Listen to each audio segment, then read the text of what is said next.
Hi friends, ನಾನು ನಿಮ್ಮ Suhasini. So ಎಲ್ಲರಿಗೂ ಕರ್ನಾಟಕ ಕೋಚಿಂಗ್ ಸೆಂಟರ್ ಯೂಟ್ಯೂಬ್ ಚಾನಲ್ಗೆ ಸ್ವಾಗತ ಕೋರ್ತಾ ಇವತ್ತಿನ ಒಂದು ಕ್ಲಾಸ್ ನಲ್ಲಿ ಪ್ರೀವಿಯಸ್ ನಲ್ಲಿ ಕೇಳಿರ್ತಕ್ಕಂತಹ ಕೆಲವೊಂದು ಪ್ರಶ್ನೆ ಪತ್ರಿಕೆಯಲ್ಲಿ ಕೇಳಿರ್ತಕ್ಕಂತಹ ಪ್ರಶ್ನೆಗಳನ್ನ ನಾನು ನಿಮ್ಮ ಮುಂದೆ ಡಿಸ್ಕಷನ್ ಮಾಡ್ತಾ ಇದ್ದೀನಿ. ಇದು ಕೇವಲ ಒಂದೇ ರೀತಿಯಾಗಿರ್ತಕ್ಕಂಥ ಎಕ್ಸಾಮ್ಸ್ ಗಳಿಗೆ ಅಷ್ಟೇ ಅಲ್ಲ, ಅಗ್ನಿವೀರ್ ಆಗಿರ್ಬೋದು, RRB, ಸೆಂಟ್ರಲ್ ಗೌರ್ಮೆಂಟ್ ಎಕ್ಸಾಮ್ಸ್ ಗಳಿಗೆ, ಅದೇ ರೀತಿಯಾಗಿ ಸ್ಟೇಟ್ ಗೌರ್ಮೆಂಟ್ ಎಕ್ಸಾಮ್ಸ್ ಗಳಿಗೂ ಹೆಲ್ಪ್ಫುಲ್ ಆಗಿರ್ತಕ್ಕಂತಹ ಒಂದು ಕ್ವಶನ್ಸ್ ಗಳಾಗ್ಯಾವ. ಹೌದಾ? ಹಂಗಾದ್ರೆ ಇಂತಹ ಕ್ವಶನ್ಸ್ ಗಳು ಇಲ್ಲಿ ನಾನು ತಗೊಂಡಿರ್ತಕ್ಕಂಥ ಕ್ವಶನ್ಸ್ ಗಳು ಡೈರೆಕ್ಟ್ ಕ್ವಶನ್ಸ್ ಗಳಾಗಿದ್ದಾವ. ಸೊ ಬರ್ತಿರ್ತಕ್ಕಂತಹ ಒಂದು ಎಕ್ಸಾಮ್ ಗಳಲ್ಲಿ ಡೈರೆಕ್ಟ್ ಕ್ವಶನ್ಸ್ ಗಳ ಬದಲಾಗಿ ಸ್ವಲ್ಪ ಟ್ರಿಕ್ ಕ್ವಶನ್ಸ್ ಗಳನ್ನ ತಗೊಳ್ತಾ ಇದ್ದಾನ. ಸೊ ಇವತ್ತು ನಾನು ಏನ್ ಮಾಡಿದೀನಪ್ಪ ಅಂದ್ರೆ ಡೈರೆಕ್ಟ್ ಕ್ವಶನ್ಸ್ ಯಾವ ರೀತಿಯಾಗಿ ಕೇಳ್ತಾರೆ ಅನ್ನೋದ್ರ ಬಗ್ಗೆ ನಾನು ಏನ್ ಮಾಡ್ತಾ ಇದ್ದೀನಿ, ಇವತ್ತು ನಿಮ್ ಜೊತೆ ಡಿಸ್ಕಷನ್ ಮಾಡ್ತಾ ಇದ್ದೀನಿ. ಸೊ ಅದ್ರಲ್ಲಿ ಮೊದಲನೇ ಕ್ವಶನ್ ಯಾವ್ದಪ್ಪ ಅಂದ್ರೆ, ಪೆನ್ಸಿಲಿನ್ ಅನ್ನು ಕಂಡು ಹಿಡಿದವರು ಯಾರು? This is one of the very easiest question. ಹೌದಾ? So William Harvey, option A William Harvey, option B Louis Pasteur, option C Alexander Fleming and option D Ehrlich ಅಂತೆಲ್ಲ ಏನ್ ಮಾಡಿದ್ದಾರೆ, ನಿಮ್ಗೆ ಆಪ್ಷನ್ಸ್ ಗಳನ್ನ ಕೊಟ್ಟಿದ್ದಾರೆ. ಸೊ ನೋಡ್ರಿ, first William Harvey. So William Harvey ಅವರು ರಕ್ತ ಪರಿಚಲನೆಯನ್ನ ಕಂಡುಹಿಡಿದವರು. ಏನ್ ಮಾಡ್ತಾರಂದ್ರೆ ರಕ್ತ ಪರಿಚಲನೆಯನ್ನ ಕಂಡು ಹಿಡಿದವರು ಅಂತ ಹೇಳ್ಬೋದು. ಹಾಗಾದ್ರೆ ವಿಲಿಯಂ ಹಾರ್ವೆ ಅವರು ರಕ್ತ ಪರಿಚಲನೆಗೆ ಸಂಬಂಧಪಟ್ರೆ ಅದೇ ರೀತಿಯಾಗಿ ರಕ್ತದ ಒಂದು ವರ್ಗೀಕರಣ ಮಾಡಿದವರು ಯಾರು? ರಕ್ತದ ಒಂದು ವರ್ಗೀಕರಣವನ್ನ ಎ ಆಗಿರ್ಬೋದು, A positive, B, A B, ಹೌದಾ, ಓ ಪಾಸಿಟಿವ್, ಓ ನೆಗೆಟಿವ್, ಈ ರೀತಿಯಾಗಿ ಯಾರು ಅದರ ಒಂದು ವರ್ಗೀಕರಣ ಮಾಡ್ತಾರಂದ್ರೆ ಲ್ಯಾಂಡ್ ಸ್ಪಿನ್ನರ್. ಹೌದಾ? ಲ್ಯಾಂಡ್ ಸ್ಪಿನ್ನರ್ ಅನ್ನುವಂತಹ ವಿಜ್ಞಾನಿ ಏನ್ ಮಾಡ್ತಾರಪ್ಪ ಅಂದ್ರೆ ರಕ್ತದ ಒಂದು ವರ್ಗೀಕರಣವನ್ನ ಮಾಡ್ತಾರೆ. ಹೌದಾ? ಅದೇ ರೀತಿಯಾಗಿ ಅಲೆಕ್ಸಾಂಡರ್ ಫ್ಲೇಮಿಂಗ್ ರವರು ಏನ್ ಮಾಡ್ತಾರಂದ್ರೆ ಪೆನ್ಸಿಲಿನ್ ಅನ್ನ ಕಂಡು ಹಿಡಿದಿರ್ತಕ್ಕಂತಹ ವ್ಯಕ್ತಿ. ಯಾರು? ಅಲೆಕ್ಸಾಂಡರ್ ಫ್ಲೇಮಿಂಗ್ ರವರು ಪೆನ್ಸಿಲಿನ್ ಅನ್ನ ಕಂಡು ಹಿಡಿದಿರ್ತಕ್ಕಂಥ ವ್ಯಕ್ತಿ. ಹೌದಾ? ಅಂಡ್ ಇನ್ನೊಂದು ಲಾಸ್ಟ್ ಆಪ್ಷನ್ ಡಿ ಪೌಲ್ ಎನ್ರಿಲಿಚ್ ಅವರು. ಇವ್ರ ಒಂದು ವಿಜ್ಞಾನಿ, ತುಂಬಾ ಇವರ ಒಂದು ಹೆಸರು ರೇರ್ ಆಗಿ ನಾವು ಕೇಳಿದ್ದೇವೆ. ಹೌದಾ? ಆದ್ರೂ ಕೂಡ ಇವರು ಸಿಫಿಲಿಸ್ ಅನ್ನುವಂತಹ ಒಂದು ರೋಗಕ್ಕೆ ಲಸಿಕೆಯನ್ನ, ಸಿಫಿಲಿಸ್ ಡೋಸ್ಗೆ ಅನ್ನ ಕಂಡು ಹಿಡಿದವರು ಯಾರಪ್ಪ ಅಂದ್ರೆ ಪೌಲ್ ಎನ್ರಿಲಿಚ್ ಅವರು. ಇವ್ರು ಏನ್ ಕಂಡು ಹಿಡಿತಾರಪ್ಪ ಅಂದ್ರೆ ಸಿಫಿಲಿಸ್ ಹೌದಾ ರೋಗಕ್ಕೆ ಲಸಿಕೆಯನ್ನ ಏನ್ ಮಾಡ್ತಾರೆ ಅಂದ್ರೆ ಇವ್ರು ಕಂಡು ಹಿಡಿತಾರೆ, ಪೌಲ್ ಎನ್ರಿಲಿಚ್ ಅವರು.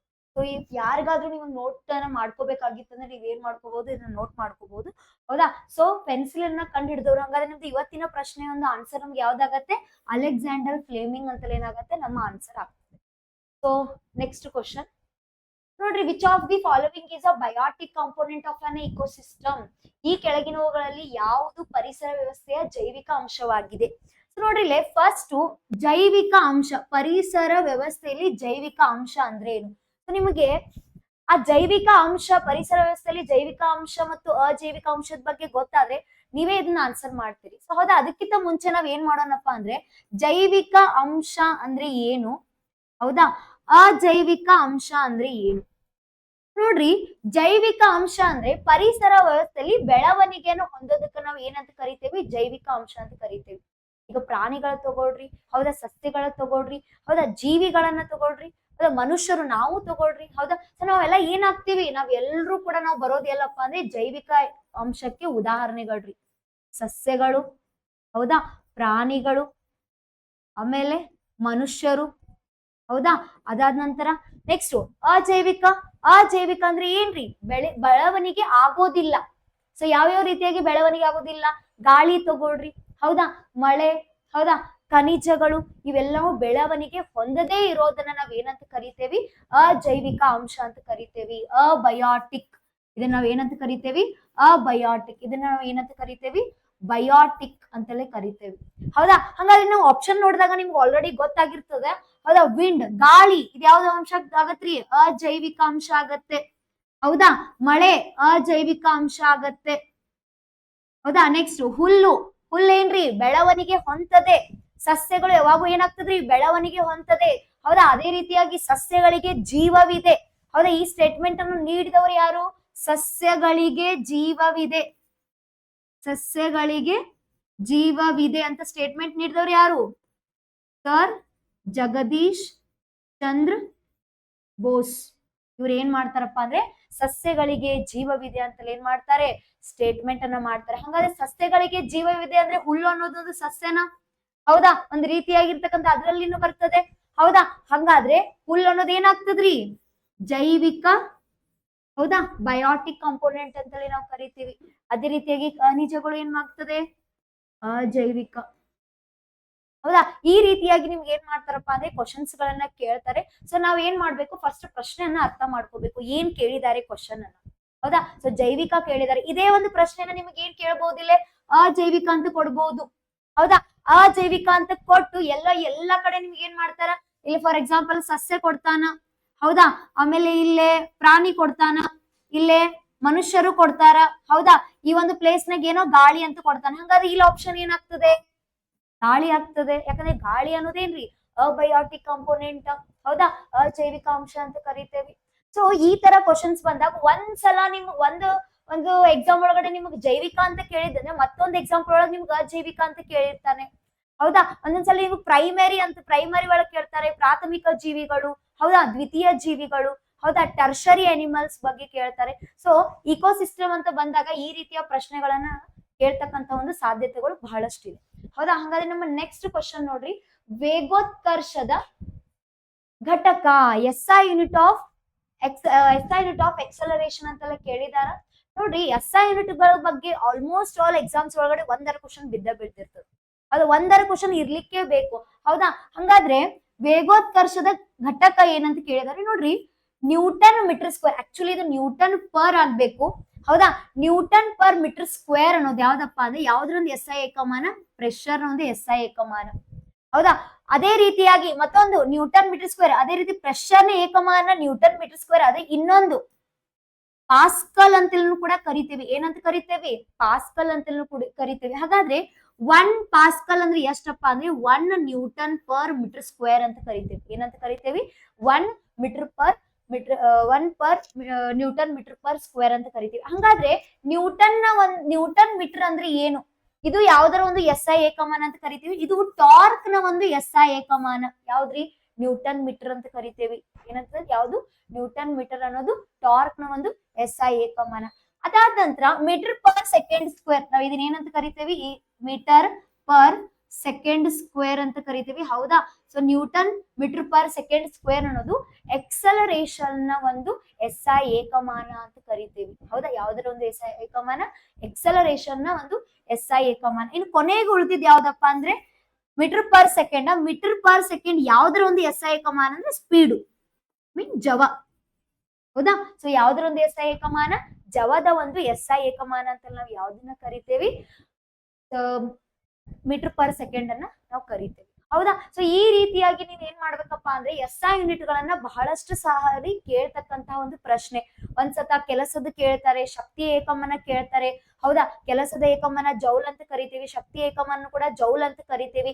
ಸಾಮರ್ಥ್ಯದ ಏಕಮಾನನು SI ಏಕಮಾನ ಯಾವ್ದಂತ ಕೇಳ್ತಾರೆ, ಹೌದಾ.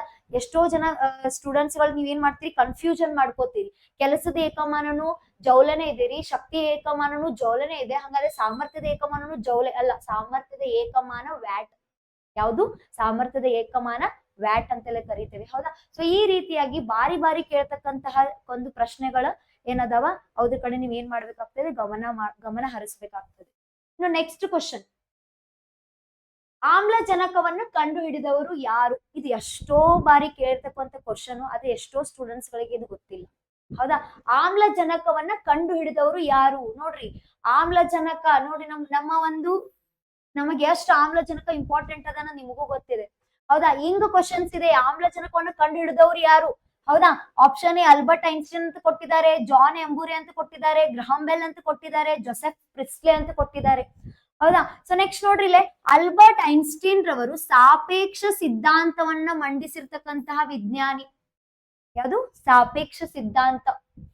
ನೆಕ್ಸ್ಟ್ ಜಾನ್ ಎಂಬೂರೆ ಅನ್ನುವಂತ ಇವರು ವಿಜ್ಞಾನಿ ಅಲ್ಲ, ಇವ್ರೊಬ್ರು ಕ್ರಿಕೆಟ್ ಆಟಗಾರರ್ರಿ. ಯಾರು, ಜಾನ್ ಎಂಬೂರೆ ಅನ್ನುವಂಥವ್ರು ಒಬ್ಬ ಪ್ರಮುಖ ಕ್ರಿಕೆಟ್ ಆಟಗಾರರು ಇವ್ರು. ನೆಕ್ಸ್ಟ್ ಗ್ರಹಾಂ ಬೆಲ್ ರವ್ರು ಏನನ್ನ ಕಂಡು ಹಿಡಿದ್ರ ಅಂದ್ರೆ ಟೆಲಿಫೋನ್ ಅನ್ನ ಕಂಡು ಹಿಡಿತಾರ್ರಿ ಇವ್ರು. ಯಾರು, ಗ್ರಹಾಂ ಬೆಲ್. ಟೆಲಿಫೋನ್ ಅನ್ನ ಕಂಡು ಹಿಡಿದಿರ್ತಕ್ಕಂಥ ವ್ಯಕ್ತಿ ಯಾರಪ್ಪ ಅಂದ್ರೆ ಆಮ್ವೆಲ್. ಇನ್ನು ಕೊನೆಯದಾಗಿ ಉಳಿದಿರ್ತಕ್ಕಂತಹ ಒಂದು ಆಪ್ಷನ್ ಯಾವುದು? ಜೋಸೆಫ್ ಪ್ರಿಸ್ಲೆ. ಹಂಗಾದ್ರೆ ಆಮ್ಲಜನಕವನ್ನ ಕಂಡುಹಿಡಿದವರು ಯಾರು? ಜೋಸೆಫ್ ಪ್ರಿಸ್ಲೆ ಅನ್ನುವಂತ ವ್ಯಕ್ತಿ ಆಮ್ಲಜನಕವನ್ನ ಕಂಡುಹಿಡಿತಾರೆ. ಹೌದಾ? ಸೊ ನೋಡ್ರಿ, ಆಮ್ಲಜನಕ, ಆಮ್ಲಜನಕ ಅಂದ್ರೆ ನಮ್ಗೆ ವಾತಾವರಣದಲ್ಲಿ ಎಷ್ಟು ಪರ್ಸೆಂಟೇಜ್ ಇರ್ಬೇಕು? ಆಮ್ಲಜನಕ 21% ನಷ್ಟು ಏನಿರ್ಬೇಕ್ರಿ? ಆಮ್ಲಜನಕ ಇರ್ಬೇಕು. ಹಾಗಾದ್ರೆ 21% ಆಮ್ಲಜನಕ ಆಗಿರ್ಬೇಕಾಗಿತ್ತಂದ್ರೆ ನಮ್ಗೆ ಹೇಳ್ರಿ, ವಾತಾವರಣದಲ್ಲಿ ನೈಟ್ರೋಜನ್ ಎಷ್ಟು ಪರ್ಸೆಂಟೇಜ್ ಇರ್ಬೇಕು? ನಾನು ಕಮೆಂಟ್ ಮಾಡಿ ತಿಳಿಸ್ರಿ. ಹೌದಾ? ನೈಟ್ರೋಜನ್ ಎಷ್ಟು ಪರ್ಸೆಂಟೇಜ್ ಇರ್ಬೇಕು? ಹಂಗಾದ್ರೆ 1% ಏನಿರ್ತದೆ?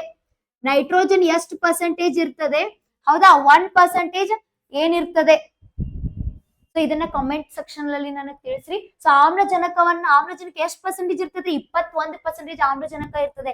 ಹಾಗಾದ್ರೆ ಮಾನವನ ದೇಹದಲ್ಲಿ ಎಷ್ಟು ಪರ್ಸೆಂಟೇಜ್ ಆಕ್ಸಿಜನ್ ಅನ್ನ ಕಂಡು ಬರ್ತೀವಿ?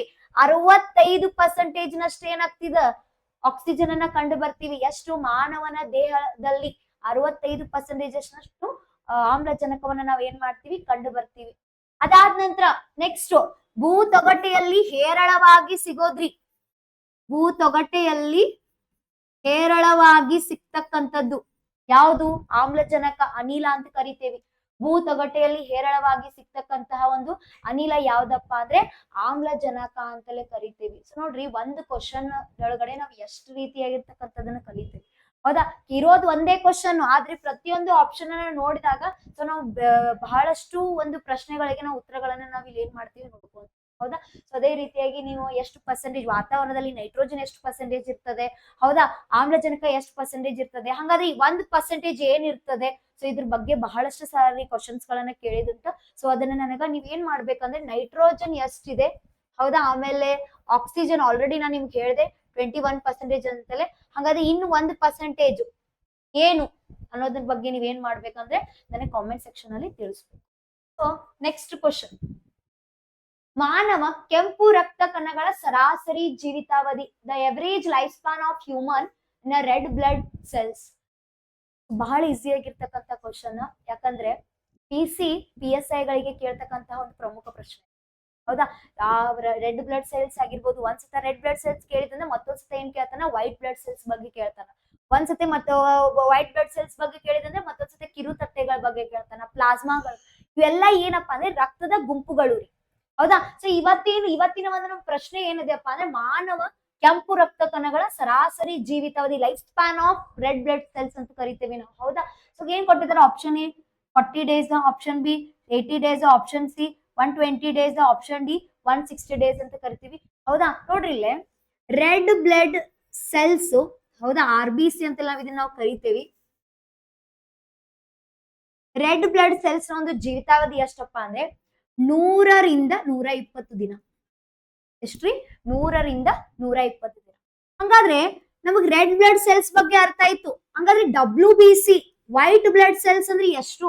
ಸೊ ವೈಟ್ ಬ್ಲಡ್ ಸೆಲ್ಸ್ ಎಷ್ಟಿದೆ ಅಂದ್ರೆ 14 ದಿನಗಳು. ಸೊ 14 ದಿನ ಅಂದ್ರೆ ಎಷ್ಟು ವಾರಗಳಾದ್ರಿ? 2 ವಾರಗಳು. ಒಂದ್ ದಿನದೊಳಗಡೆ ಎಷ್ಟು ವಾರ ಇರ್ತದ್ರಿ? ಎಷ್ಟು ದಿನಗಳು ಇರ್ತಾವ್ರಿ? 7 ದಿನಗಳು ಇರ್ತಾವ. ಹಂಗಾದ್ರೆ 2 ವಾರಗಳಂದ್ರೆ ಎಷ್ಟು ದಿನಗಳ್ರಿ? 14 ದಿನಗಳಾಗ್ತಾವ. ಸೊ ಹಂಗಾದ್ರೆ RBC ಆಯ್ತು, WBC ಆಯ್ತು, ಉಳಿದಿರೋದೇನಪ್ಪಾ ಅಂದ್ರೆ ಪ್ಲೇಟ್ಲೆಟ್ಸ್. ಸೊ ಪ್ಲೇಟ್ಲೆಟ್ಸ್ ನಲ್ಲಿ ಎಷ್ಟು? ಹೌದಾ? 10 ದಿನಗಳ ತನಕ ಏನಿರ್ತದ್ರಿ? ಲೈಫ್ ಸ್ಪಾನ್ ಆಫ್ ಪ್ಲೇಟ್ಲೆಟ್ಸ್, ಕಿರುತಟ್ಟೆಗಳೇನ್ರಿ ಲೈಫ್ ಸ್ಪ್ಯಾನ್ ಅಂತಲೇ ಕರಿತೇವಿ. ಹೌದಾ? ಎಷ್ಟು ದಿನಗಳು ಇರ್ತದ್ರಿ? 7 ರಿಂದ 10 ದಿನಗಳು. ಹಂಗಾದ್ರೆ ನಮ್ಮ ಇವತ್ತಿನ ಒಂದು ಪ್ರಶ್ನೆಗೆ ಆಪ್ಷನ್ ಯಾವ್ದಾಗ್ಯದ್ರಿ? 120 ದಿನಗಳು. ಏನಪ್ಪಾ ಅಂದ್ರೆ ಇವತ್ತಿನ ಒಂದು ನಮ್ಮ ಪ್ರಶ್ನೆಯ ಒಂದು ಉತ್ತರ ಆಗ್ಯದ. ಹೌದಾ? ನೋಡ್ರಿಲೆ, RBC 100 ರಿಂದ 120. ಇವತ್ತಿಗೆ ನಿಮಗೆ ಕೆಂಪು ರಕ್ತ ಕಣ ಕೇಳಿದ ಅಂದ್ರೆ ನೆಕ್ಸ್ಟ್ ಟೈಮ್ ನಿಮಗ್ WBC ಕೇಳ್ಬಹುದು. ಅದ್ರ ನೆಕ್ಸ್ಟ್ ಟೈಮ್ ಕಿರುತಟ್ಟೆಗಳ ಬಗ್ಗೆ ಕೇಳ್ಬಹುದು. ಹೌದಾ? ಅವುಗಳನ್ನ ಕಿರುತಟ್ಟೆಗಳ ಬಗ್ಗೆ ಅಧ್ಯಯನ ಮಾಡ್ತಕ್ಕಂಥದ್ದು ಏನಂತ ಕರೀತಾರೆ? ಹೌದಾ? ಪ್ಲಾಸ್ಮಾವನ್ನ ಅಧ್ಯಯನ ಮಾಡ್ತಕ್ಕಂಥದ್ದನ್ನ ಏನಂತ ಕರೀತಾರೆ? ಪ್ಲಾಸ್ಮಾವನ್ನ ಅಧ್ಯಯನ ಮಾಡ್ತಕ್ಕಂಥದ್ದನ್ನ ಸಿರಿಯಾಲಜಿ ಅಂತ ಕರೀತಾರೆ. ಹಾಗಾದ್ರೆ ಕಿರುತಟ್ಟೆಗಳ ಅಧ್ಯಯನವನ್ನು ಏನ್ ಅಂತ ಕರೀತಾರೆ? ಅದನ್ನ ಕಮೆಂಟ್ ಸೆಕ್ಷನ್ ಅಲ್ಲಿ ನೀವು ಹಾಕ್ಬೇಕು. ಹೌದಾ? So next, red blood cells ನ ಕೊರತೆಯಿಂದ ಯಾವ ರೋಗ ಬರ್ತದೆ? ಹೌದಾ? ಆಮೇಲೆ ವೈಟ್ ಬ್ಲಡ್ ಸೆಲ್ಸ್ ನ ರೋಗದಿಂದ ಯಾವ ರೋಗ ಬರ್ತದೆ? ಈ ತರ ಪ್ರಶ್ನೆಗಳನ್ನ ಕೇಳ್ತಕ್ಕಂಥ ಸಾಧ್ಯತೆ ಬಹಳಷ್ಟಿದೆ. ಸೊ ಈ ಒಂದು ರಕ್ತದ ಒಂದು ಏನು ಚಾಪ್ಟರ್ ಇದೆಯಲ್ಲ, ಸೊ ಇದ್ರ ಮೇಲೆ ನೀವು ತುಂಬಾನೇ ಗಮನ ಹರಿಸ್ಬೇಕು.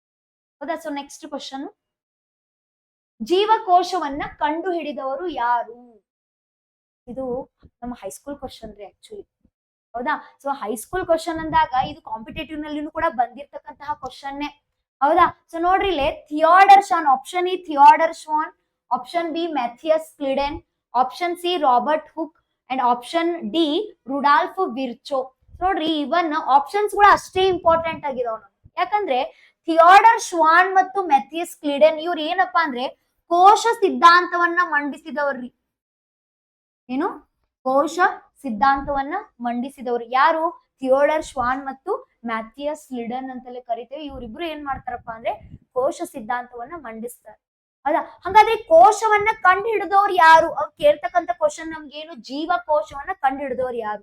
ಹೌದಾ. ಇಲ್ಲಿ ನೋಡ್ರಿ ರಾಬರ್ಟ್ ಹುಕ್ ರವರು. ಸೊ ರಾಬರ್ಟ್ ಹುಕ್ ರವ್ರು ಏನ್ ಮಾಡ್ತಾರಂದ್ರೆ ಜೀವಕೋಶವನ್ನ ಏನ್ ಮಾಡ್ತಾರೆ, ಕಂಡು ಹಿಡಿತಾರೆ. So discovery of cell, who is the discovery of cell? So ಯಾರಂತ ಕರಿತೀವಿ? ರಾಬರ್ಟ್ ಹುಕ್ ಅನ್ನ ನಾವೇನಂತ ಕರಿತೀವಿ? ಜೀವಕೋಶದ ಕಂಡು ಹಿಡಿದವರು ಅಂತ ಕರಿತೀವಿ. ಹಾಗಾದ್ರೆ ರುಡಾಲ್ಫ್ ವಿರ್ಚೋ ಅವ್ರು ಏನ್ ಮಾಡ್ತಾರೆ? ಇವರ ಒಂದು ಡಿಸ್ಕವರಿ ಏನಾಗಿರ್ಬಹುದು? ಇವ್ರು ಏನ್ ಮಾಡ್ತಾರಪ್ಪ ಅಂದ್ರೆ ಆಧುನಿಕ ರೋಗಶಾಸ್ತ್ರದ ಪಿತಾಮಹ ಅಂತಲೇ ಕರೀತಾರೆ ಇವರನ್ನ. ಏನಂತ ಕರಿತೇವಿ? ಆಧುನಿಕ ರೋಗಶಾಸ್ತ್ರದ ಪಿತಾಮಹ ಯಾರು? ರುಡಾಲ್ಫ್ ವಿರ್ಚೋ. ಆಧುನಿಕ ಜೀವಶಾಸ್ತ್ರದ ಪಿತಾಮಹ ಅಂತಲೇ ಯಾರನ್ನ ಕರೀತಾರೆ ಅಂತ ಕೇಳಿದಾಗ ರುಡಾಲ್ಫ್ ವಿರ್ಚೋ ಅವರು ಏನಪ್ಪಾ ಅಂದ್ರೆ ಆಧುನಿಕ ರೋಗಶಾಸ್ತ್ರದ ಪಿತಾಮಹ, ಮಾಡರ್ನ್ ಪ್ಯಾಥಾಲಜಿಸ್ಟ್ ಅಂತಲೇ ಕರಿತೇವಿ ನಾವು ಇವ್ರನ್ನ. ಹೌದಾ. ಸೊ ಹಂಗಾದ್ರೆ ನಮ್ಮ ಇವತ್ತಿನ ಒಂದು ಪ್ರಶ್ನೆ ಆನ್ಸರ್ ನಮ್ಗೆ ಯಾವ್ದಾಗ್ಯದ್ರಿ? ರಾಬರ್ಟ್ ಹುಕ್ ರವ್ರು ಏನ್ ಮಾಡ್ತಾರಪ್ಪ ಅಂದ್ರೆ ಜೀವಕೋಶವನ್ನ ಕಂಡು ಹಿಡಿದವ್ರು. ಹೌದಾ. ಜೀವಕೋಶ ಅಂತ ತಕ್ಷಣ ಬಂದಾಕ್ಷಣ ನಮ್ಗ ಅಲ್ಲಿರ್ತಕ್ಕಂತಹ ಒಂದು ಪಾರ್ಟ್ಸ್ ಗಳು ಕೂಡ ನಮಗ್ ನೆನಪಿರ್ಬೇಕು, ಅವುಗಳ ಭಾಗಗಳು ಕೂಡ ನಮಗ್ ನೆನಪಿರ್ಬೇಕು. ಮೈಟೋಕಾಂಡ್ರಿಯಾ ತಗೊಳ್ರಿ.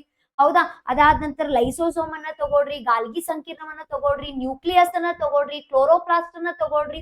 ಸೊ ಇವುಗಳನ್ನ ಕಂಡು ಹಿಡಿದವ್ರು ಯಾರು ಅಂತಲ್ಲಿ ನೀವು ನೆನಪಿಟ್ಕೋಬೇಕಾಗ್ತದೆ. ಹೌದಾ. ಸೊ ಇಲ್ಲಿ ಜೀವಕೋಶವನ್ನ ಕಂಡು ಹಿಡಿದವ್ರು ಯಾರಂತಿದೆ. ಹಾಗಾದ್ರೆ ನನ್ನ ಒಂದು ಕ್ವಶನ್ ಏನಪ್ಪಾ ಅಂದ್ರೆ ನಿಮ್ಗೆ, ಹಂಗಾದ್ರೆ ನ್ಯೂಕ್ಲಿಯಸ್ ಅನ್ನ ಕಂಡು ಹಿಡಿದವರು ಯಾರು? ಏನ್ರಿ ನ್ಯೂಕ್ಲಿಯಸ್ ಅನ್ನ ಕಂಡು ಹಿಡಿದವ್ರು ಯಾರು? ಇದು ಏನಪ್ಪಾ ಅಂದ್ರೆ ನೀವು ನಮ್ಮ ಕಮೆಂಟ್ ಸೆಕ್ಷನ್ ಒಳಗಡೆ ನನ್ನ ತಿಳಿಸ್ಕೊಡ್ಬೇಕು. ನ್ಯೂಕ್ಲಿಯಸ್ ಅನ್ನ ಕಂಡು ಹಿಡಿದವ್ರು ಯಾರು? ಹೌದಾ. ಸೊ ಪ್ರತಿಯೊಂದು ಜೀವಕೋಶದಲ್ಲಿ ಇರ್ತಕ್ಕಂಥ ಪ್ರತಿಯೊಂದು ಭಾಗಗಳನ್ನು ಒಬ್ಬೊಬ್ರು ಕಂಡು ಹಿಡಿದಿದ್ದಾರೆ. ಹೌದಾ. ಮೈಟ್ರೋಕಾಂಡ್ರಿಯಾ ತಗೊಳ್ರಿ. ಮೈಟ್ರೋಕಾಂಡ್ರಿಯಾವನ್ನ ಹೆಸರು ಕೊಟ್ಟವ್ರು ಯಾರಿ? ಕಾರ್ಲ್ ಬೆಂಡಾ ಅಂತ ಕರಿತೇವಿ. ಗಾಲ್ಗಿ ಸಂಕೀರ್ಣ ಕಂಡು ಹಿಡಿದವರು ಕೆಮಿಲಿಯೋ ಗಾಲ್ಗಿ ಅಂತ ಕರಿತೇವಿ. ಹೌದಾ. ಎಂಡೋಪ್ಲಾಸ್ಟಿಕ್ ರೆಟಿಕ್ಯುಲಮ್ ಅನ್ನ ಕಂಡು ಹಿಡಿದವರು ಪೋರ್ಟರ್. 9th ಸ್ಟ್ಯಾಂಡರ್ಡ್ ಕ್ವಶನ್ ರೀ ಅದು, ಹೈಸ್ಕೂಲ್ ಸೆಕ್ಷನ್ ಕ್ವಶನ್ ರೀ ಅದು. ತುಂಬಾ ಸರಿ ಕೇಳ್ತಕ್ಕಂಥ ಕ್ವಶನ್. ಅಗ್ನಿವೀರ್ ಆಗಿರ್ಬಹುದು, RRB ಗಳಲ್ಲಿ ಆಗಿರ್ಬಹುದು, ಸೆಲ್ ಮೇಲೆ ಬಹಳಷ್ಟು ಸಾರಿ ಕ್ವಶನ್ಸ್ ಗಳನ್ನ ಕೇಳಿದ್ದಾರೆ. ನಮ್ಮ PC ಎಕ್ಸಾಮ್ ಗಳಲ್ಲೂ ಕೂಡ ಬಹಳಷ್ಟು ಸಾರಿ ಏನ್ ಮಾಡಿದ್ದಾರೆ, ಈ ತರ ಪ್ರಶ್ನೆಗಳನ್ನ ಕೇಳಿದ್ದಾರೆ. ಸೊ ಹಾಗಾದ್ರೆ ನೀವು ಸೆಲ್ ಅನ್ನುವಂತಹ ಒಂದು ಚಾಪ್ಟರ್ ಗಳನ್ನ ನೀವು ಬಹಳಷ್ಟು ಸಾರಿ ನೀವ್ ಏನ್ ಮಾಡ್ಬೇಕಾಗ್ತದೆ, ಓದ್ಬೇಕಾಗ್ತದೆ, ರಿವಿಷನ್ ಅನ್ನ ಮಾಡ್ಬೇಕಾಗ್ತದೆ. ಹಂಗಾದ್ರೆ ರಾಬರ್ಟ್ ಹುಕ್ ಅನ್ನೋದು ಏನಪ್ಪಾ ಅಂದ್ರೆ ಜೀವಕೋಶವನ್ನ ಕಂಡು ಹಿಡಿದಿರ್ತಕ್ಕಂಥ ವ್ಯಕ್ತಿ. Next question, how many colours are there in a light spectrum? ಬೆಳಕಿನ ವರ್ಣಪಟಲದಲ್ಲಿ ಎಷ್ಟು ಬಣ್ಣಗಳಿವೆ? ನಿಮ್ಗೆ ಆಲ್ಮೋಸ್ಟ್ ಎಲ್ರಿಗೂ ಗೊತ್ತಿದೆ. ಹೌದಾ. ಬೆಳಕಿನ ವರ್ಣಪಟಲದಲ್ಲಿ ಎಷ್ಟಿದಾವ್ರಿ? 7 ಬಣ್ಣಗಳಿದಾವ್ರಿ. ಇದೇನ ಬಹಳಷ್ಟು ಎಕ್ಸ್ಪ್ಲನೇಷನ್ ಮಾಡ್ತಕ್ಕಂಥದ್ದೇನಿಲ್ಲ. ಹೌದಾ. ಅದೇ ರೀತಿಯಾಗಿ ಬೆಳಕಿನ ವರ್ಣ ವಿಭಜನೆಯಲ್ಲಿ ಎಷ್ಟು ಬಣ್ಣಗಳಿದಾವ್ರಿ? ಅದು ಒಂದೇ. ಹೌದಾ. ಅವು ಎಷ್ಟು ಬಣ್ಣಗಳಿದಾವ್ರಿ? ಅದು ಕೂಡ 7 ಬಣ್ಣಗಳಿದಾವ್ರಿ. ಹೌದಾ. ಸೊ ಏನ್ರಿ ವಿಬ್ ಗಯಾರ್ ಅಂತಲೇ ನಾವ್ ಏನ್ ಮಾಡ್ತೀವಿ, ಕರಿತೇವಿ. ವಿಬ್ ಗಯಾರ್ ಅಂದ್ರೆ ಏನು? ವಿ ಅಂದ್ರೆ ವೈಲೆಟ್, ಐ ಅಂದ್ರೆ ಇಂಡಿಗೋ, ಬಿ ಅಂದ್ರೆ ಬ್ಲೂ, ಜಿ ಅಂದ್ರೆ ಗ್ರೀನ್, ವೈ ಅಂದ್ರೆ ಯೆಲ್ಲೋ, ಓ ಅಂದ್ರೆ ಆರೆಂಜ್, ಆರ್ ಅಂದ್ರೆ ರೆಡ್. ಹಂಗಾದ್ರೆ ಇದ್ರಲ್ಲಿ ಏನ್ ಕ್ವಶನ್ಸ್ ಕೇಳಬಹುದು ನಮ್ಗ? ಅದು ಯಾವ ರೀತಿ ಕ್ವಶನ್ಸ್ ನಮ್ಗೆ ಕೇಳ್ತಾರೆ ಅಂದ್ರೆ, ಅತಿ ಹೆಚ್ಚು ತರಂಗ ದೂರವನ್ನು ಹೊಂದಿರತಕ್ಕಂಥದ್ದು ಯಾವುದು? ಅತಿ ಕಡಿಮೆ ತರಂಗ ದೂರವನ್ನು ಹೊಂದಿರತಕ್ಕಂಥದ್ದು ಯಾವುದು? ಅತಿ ಕಡಿಮೆ ಬಾಗ್ತಕ್ಕಂಥದ್ದು ಯಾವುದು? ಅತಿ ಕಡಿಮೆ ಶಕ್ತಿಯನ್ನು ಹೊಂದಿದ್ ಯಾವುದು? ಅತಿ ಹೆಚ್ಚು ಶಕ್ತಿಯನ್ನು ಹೊಂದಿದ್ ಯಾವುದು? ಅತಿ ಹೆಚ್ಚು ಬಾಗೋದು ಯಾವುದು? ಸೊ ಈ ರೀತಿಯ ಕ್ವಶನ್ಸ್ ಗಳನ್ನ ಕೇಳ್ತಾರೆ. ನೋಡ್ರಿ, ರೆಡ್ ಕಲರ್ ಅನ್ನೋದು ಅತಿ ಹೆಚ್ಚು ತರಂಗ ದೂರವನ್ನು ಹೊಂದಿರತಕ್ಕಂತಹ ಬಣ್ಣ ಅಂತ ಕರಿತೀವಿ. ಯಾವ್ದನ್ನ? ರೆಡ್ ಅನ್ನು ಕಲರ್ ಅನ್ನ ಅತಿ ಹೆಚ್ಚು ತರಂಗ ದೂರವನ್ನ, ಹೆಚ್ಚು ವೇವ್ಲೆಂತ್ ಅನ್ನು ಹೊಂದಿರತಕ್ಕಂಥದ್ದು ಅಂತ ಕರಿತೀವಿ. ಅದೇ ರೀತಿಯಾಗಿ ಇದು ಹೆಚ್ಚು ತರಂಗ ದೂರ. ನೋಡ್ರಿ, ರೆಡ್ ಕಲರ್ ಅನ್ನೋದು ಹೆಚ್ಚು ತರಂಗ ದೂರ. ಹೌದಾ. ಅದೇ ರೀತಿಯಾಗಿ ನೆಕ್ಸ್ಟ್ ಏನಾಗತ್ತಂದ್ರೆ ಕಡಿಮೆ ಬಾಗುತ್ತದೆ. ಹೌದಾ. ಅದೇ ರೀತಿಯಾಗಿ ಕಡಿಮೆ ಶಕ್ತಿಯನ್ನ ಹೊಂದಿದೆ. ಯಾವುದು? ಕೆಂಪು ಬಣ್ಣ. ಹೌದಾ. ಅದೇ ರೀತಿಯಾಗಿ ಇನ್ನು ನಾವು ನಮ್ಮಲ್ಲಿ ಇದು ನಮ್ಗೆ ಏನಾಗ್ತದೆ, ಹೆಚ್ಚು ತರಂಗ ದೂರ, ಕಡಿಮೆ ಬಾಗುವುದು, ಕಡಿಮೆ ಶಕ್ತಿಯನ್ನು ಹೊಂದಿದೆ. ಹಂಗಾದ್ರೆ ವೈಲೆಟ್ ಅನ್ನೋದು ಏನಪ್ಪಾ ಅಂದ್ರೆ ಇದು ಹೆಚ್ಚು ತರಂಗ ದೂರನ್ನು ಹೊಂದಿದ್ರೆ ಇದೇನಾಗ್ಯದ್ರಿ, ಕಡಿಮೆ ತರಂಗ ದೂರವನ್ನು ಹೊಂದಿದೆ. ಯಾವುದು? ವೈಲೆಟ್. ಇದು ಕಡಿಮೆ ಬಾಗ್ತಿತ್ತಂದ್ರೆ ಇದೇನಾಗ್ತದೆ, ಹೆಚ್ಚು ಬಾಗುತ್ತದೆ. ಹೌದಾ? ನೆಕ್ಸ್ಟ್ ಇದೆ ನೋಡ್ರಿ, ಕಡಿಮೆ ಶಕ್ತಿಯನ್ನು ಹೆಚ್ಚು ಬಾಗುತ್ತದೆ. ನೆಕ್ಸ್ಟ್ ಕಡಿಮೆ ಶಕ್ತಿಯನ್ನ ಹೊಂದಿದೆ. ಸೊ ಈ ರೀತಿಯಾಗಿರ್ತಕ್ಕಂತಹ ಪ್ರಶ್ನೆಗಳು ಏನಾಗ್ತಾವ, ಬಹಳಷ್ಟು ಬಾರಿ ನಿಮ್ಗೆ ಏನ್ ಮಾಡ್ತಾರ, ಕೇಳ್ತಾರೆ. ಹಂಗಾದ್ರೆ ಕ್ವಶನ್ ನಿಮ್ಗೆ ಈ ರೀತಿಯಾಗಿ ಕೇಳ್ತಾರೆ, ಟ್ರಾಫಿಕ್ ಸಿಗ್ನಲ್ ಗಳಲ್ಲಿ ರೆಡ್ ಕಲರ್ ಅನ್ನ ಯಾಕೆ ಬಳಕೆ ಮಾಡ್ತಾರೆ? ಯಾಕಂದ್ರೆ ಹೆಚ್ಚು ತರಂಗ ದೂರವನ್ನ ಹೊಂದಿರ್ತಕ್ಕಂಥ. ಹೌದಾ? ಸೊ ಆಮೇಲೆ ಆಕಾಶದ ಬಣ್ಣ ನೀಲಿ ಯಾಕಿದೆ? ಹೌದಾ? ಬೆಳಕಿನ ವಕ್ರೀಭವನ ಅಂತ ಕರಿತೇವೆ ನಾವು. ಹೌದಾ? ಆಮೇಲೆ ಸಮುದ್ರದ ಬಣ್ಣ ಸಂಜೆ ಹೊತ್ತಿನಲ್ಲಿ ಯಾಕೆ ನೀಲಿ ಆಗ್ತದೆ ಅಂತ ಕೇಳ್ತಾರೆ. ಹೌದಾ? ಅದಾದ ನಂತರ ಸೂರ್ಯಾಸ್ತದ ಸಮಯದಲ್ಲಿ ಕೆಂಪು ಬಣ್ಣ ಬರ್ಲಿಕ್ಕೆ ಕಾರಣ ಏನು ಅಂತ ಕೇಳ್ತಾರೆ. ಸೊ ಈ ತರಂತ ಪ್ರಶ್ನೆಗಳು ಈ ಬೆಳಕಿನ ವರ್ಣ ವಿಭಜನೆಯಲ್ಲಿ ಕೇಳ್ತಾರೆ. ಬೆಳಕಿನ ಪ್ರತಿಫಲನದ ಬಗ್ಗೆ, ಬೆಳಕಿನ ವಕ್ರೀಭವನದ ಬಗ್ಗೆ, ಹೌದಾ, ಎಫೆಕ್ಟ್ ಗಳನ್ನ ಕೇಳ್ತಾರೆ. ಹೌದಾ? ಬೆಳಕಿನ ವೇಗ ಕೇಳ್ತಾರೆ. ನಿರ್ವಾತದಲ್ಲಿ ಬೆಳಕಿನ ವೇಗ ಅಂತೇಳಿ ಎಷ್ಟು ಕೇಳ್ತಾರೆ? ಸೊ 3 × 10⁸ ಮೀಟರ್ ಪರ್ ಸೆಕೆಂಡ್ ಅಂತಲೇ ಕರಿತೇವೆ. ಹಾಗಾದ್ರೆ ಬೆಳಕಿನ ವೇಗವನ್ನು ಕಂಡು ಹಿಡಿದವ್ರು ಯಾರು? ನನಗೆ ನೀವ್ ಏನ್ ಮಾಡ್ಬೇಕು, ಕಾಮೆಂಟ್ ಸೆಕ್ಷನ್ ನಲ್ಲಿ ಆನ್ಸರ್ ನ ಹೇಳಿ. ನೆಕ್ಸ್ಟ್ ಕ್ವಶನ್, ಇರುವೆ ಕುಟುಕಿನಲ್ಲಿ ಯಾವ ಆಮ್ಲ ಇರುತ್ತದೆ? Which acid is present in ant sting? So ಇರುವೆ ಕುಟುಕಿನಲ್ಲಿ ಯಾವ ಆಮ್ಲ ಇರ್ತದೆ? ನೋಡ್ರಿ, ಟಾರ್ಟಾರಿಕ್. ಇದು ಎಲ್ಲಿ ಕಂಡು ಬರ್ತದೆ? Tartaric option A, option B methanoic acid, option C lactic acid, option D acetic acid. ನೋಡ್ರಿ, ಯಾವ ಒಂದು ಆಮ್ಲ ಎಲ್ಲಿ ಪ್ರೆಸೆಂಟ್ ಇರ್ತದೆ, ಇದ್ರ ಬಗ್ಗೆ ಕ್ವಶನ್ ಬಹಳ ಸಲ ಕೇಳಿದ್ದಾರೆ. ಅಗ್ನಿವೀರ್ನಲ್ಲಂತೂ ತುಂಬಾ ಸಲ ಕೇಳ್ತಕ್ಕಂಥ ಕ್ವಶನ್ ಇದು. ಹೌದಾ? ಟಾರ್ಟಾರಿಕ್ ಆಸಿಡ್ ಅನ್ನೋದು ಹುಣಸೆ ಹಣ್ಣಿನಲ್ಲಿ ಪ್ರೆಸೆಂಟ್ ಇರ್ತಕ್ಕಂಥ ಒಂದು ಆಸಿಡ್, ಟಾರ್ಟಾರಿಕ್ ಆಸಿಡ್. ಹೌದಾ? ಅದಾದ ನಂತರ ಇವನ್ ಗ್ರೇಪ್ಸ್ ಆಲ್ಸೋ, ದ್ರಾಕ್ಷಿನಲ್ಲಿ ಕೂಡ ನಮ್ಗೆ ಏನ್ ಕಂಡು ಬರ್ತದ್ರಿ? ಟಾರ್ಟಾರಿಕ್ ಆಸಿಡ್ ಅನ್ನ ಕಂಡು ಬರ್ತದೆ. ಅದಾದ ನಂತರ ಮಿಥನೋಯಿಕ್ ಆಸಿಡ್. ನೋಡ್ರಿ, ಮಿಥನೋಯಿಕ್ ಆಸಿಡ್ ಇನ್ನೊಂದ್ ಹೆಸರು ಏನಪ್ಪಾ ಅಂದ್ರೆ ಫಾರ್ಮಿಕ್ ಅಂತ ಕರಿತೇವಿ. ಏನಂತ ಕರಿತೇವಿ? ಫಾರ್ಮಿಕ್ ಆಸಿಡ್ ಅಂತ ಕರಿತೀವಿ. ಇಲ್ಲಿನೂ ಕೂಡ ಏನಿರ್ತದ್ರಿ, ಫಾರ್ಮಿಕ್ ಆಸಿಡ್ ಅಂತ ನಾವ್ ಏನ್ ಮಾಡ್ತೀವಿ, ಮಿಥನೋಯಿಕ್ ಆಸಿಡ್ ಅಂತ ಕರಿತೇವಿ. ಈ ಮಿಥನೋಯಿಕ್ ಆಸಿಡ್ ಅನ್ನಲ್ಲಿನೇ ಏನಿರ್ತದೆ, ಇರುವೆ ಕುಟುಕಿನಲ್ಲಿ ಕಂಡು ಬರ್ತದೆ. ಸೊ ಹಂಗಾದ್ರೆ ಇವತ್ತಿನ ಒಂದು ಪ್ರಶ್ನೆ ಆನ್ಸರ್ ಏನು? ಇರುವೆ ಕುಟುಕಿನಲ್ಲಿ ಯಾವ ಆಮ್ಲ ಇರ್ತದೆ? ಮಿಥನೋಯಿಕ್ ಆಮ್ಲ ಕಂಡು ಬರ್ತದೆ. ಹಂಗಾದ್ರೆ ಇನ್ನೊಂದು ಪ್ರಶ್ನೆ, ಇನ್ನೊಂದು ಒಂದು ಆಪ್ಷನ್ ಇಲ್ಲೊಂದು ನೀವು ತಿಳ್ಕೊಬಹುದು, ಲ್ಯಾಕ್ಟಿಕ್ ಆಸಿಡ್ ಎಲ್ಲಿ ಕಂಡು ಬರ್ತದೆ? ಸೊ ಲ್ಯಾಕ್ಟಿಕ್ ಆಸಿಡ್ ಕಂಡು ಬರೋದು ಎಲ್ಲಪ್ಪಾ ಅಂದ್ರೆ ಹಾಲಿನಲ್ಲಿರುವ ಆಮ್ಲ ಅಂತಲೇ ನಾವು ಯಾವ್ದನ್ನ ಕರಿತೇವಿ? ಲ್ಯಾಕ್ಟಿಕ್ ಆಸಿಡ್ ಅನ್ನ ಕರಿತೇವಿ. ನೋಡಿ, ಹಾಲು ಮೊಸರಾಗ್ಲಿಕ್ಕೆ ಇರ್ತಕ್ಕಂತಹ ಕ್ರಿಯೆ ಯಾವುದು ಕೇಳ್ತಾರೆ. ಹಾಲು ಮೊಸರಾಗುವಂತ ಕ್ರಿಯೆ ಆಯ್ತು. ಹಂಗಾದ್ರೆ ಹಾಲು ಮೊಸರಾಗ್ಲಿಕ್ಕೆ ಉಪಯುಕ್ತವಾಗಿರ್ತಕ್ಕಂಥ ಬ್ಯಾಕ್ಟೀರಿಯಾ ಕೇಳ್ತಾರೆ, ಲ್ಯಾಕ್ಟೋಬ್ಯಾಸಿಲಸ್ ಅಂತ ಕರಿತೇವಿ. ಹೌದಾ? ಹಾಲು ಮೊಸರಾಗಲಿಕ್ಕೆ ಇರ್ತಕ್ಕಂಥ ಕ್ರಿಯೆ ಯಾವ್ದು ಅಂತ ಕೇಳ್ತಾರೆ, ಹುದುಗುವಿಕೆ ಅಂತ ಕರಿತೀವಿ.